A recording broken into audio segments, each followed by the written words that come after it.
From 1% to mayor, the rise of Zohran Mamdani. No one expected. They said he was invisible. That 1% in the polls wasn't just a weak start. It was a political death sentence.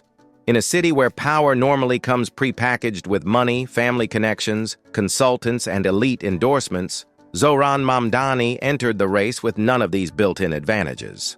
No political dynasty, no wealthy backers, no friendly media machine ready to push his name.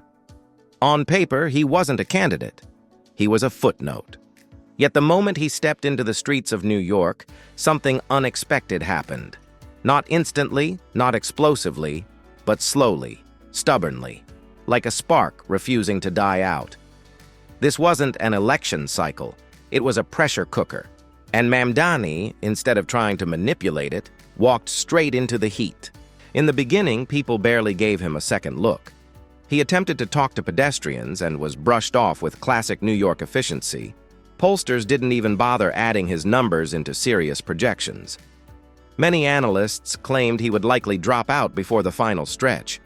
But while the establishment laughed at the idea of a 1% candidate, Mamdani was already mapping out the one strategy they feared: direct human connection. Volunteers didn't just sign up, they multiplied. People who had never canvassed in their lives suddenly felt compelled to knock on doors, make calls, and defend a stranger who made them feel heard for the first time. He began building a campaign that didn't rely on television ads or political elites, but on neighbors talking to neighbors, on community frustration transforming into civic action. And that small beginning mutated into something the traditional political machine had no defense against. That's how the number exploded. More than 90,000 volunteers, unified not by fear or anger, but by the belief that their city deserved better than survival mode. And Mamdani spoke their language: rent that swallows paychecks, trains that break before dreams do, childcare that costs an entire salary, and wages that evaporate before the month ends. He cut through political noise by addressing pain people carry every single day. While other candidates fought each other with sound bites and staged outrage, Mamdani refused to play the same tired game. He repeated that politics isn't possession, it's participation. That a city only changes when ordinary residents stop waiting for permission and start acting as if they own their future. Then came the predictable storm.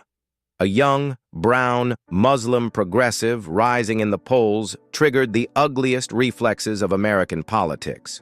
Online trolls compared him to terrorists. Attack ads implied he was dangerous.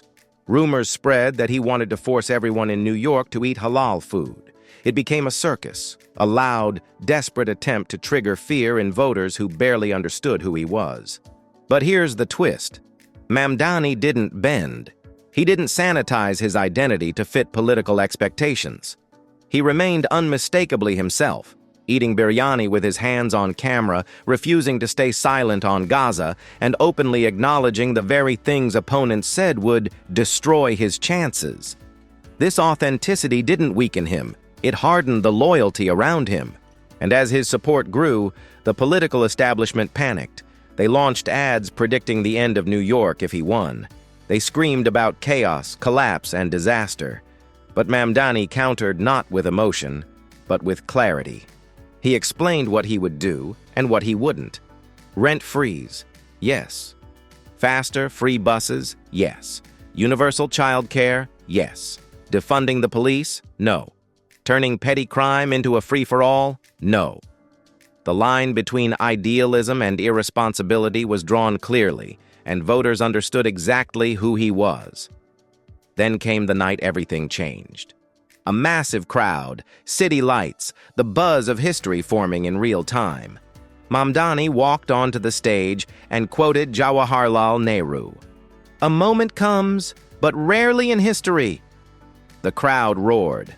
Moments later, the soundtrack from Doom blasted through the speakers, turning the event into a viral explosion that painted every corner of social media.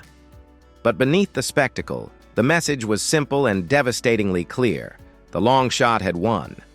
The political outsider had defeated the former governor. The candidate with 1% had become the mayor of the most influential city on earth. Zohran Mamdani isn't just a political upset. He's a case study in what happens when authenticity outperforms money, when conviction beats fear, and when ordinary people decide that enough is enough. His rise is a reminder that, even in a city as cynical and overwhelming as New York, courage still gets recognized and rewarded. From 1% to mayor, a story no one believed, until New York made it undeniable.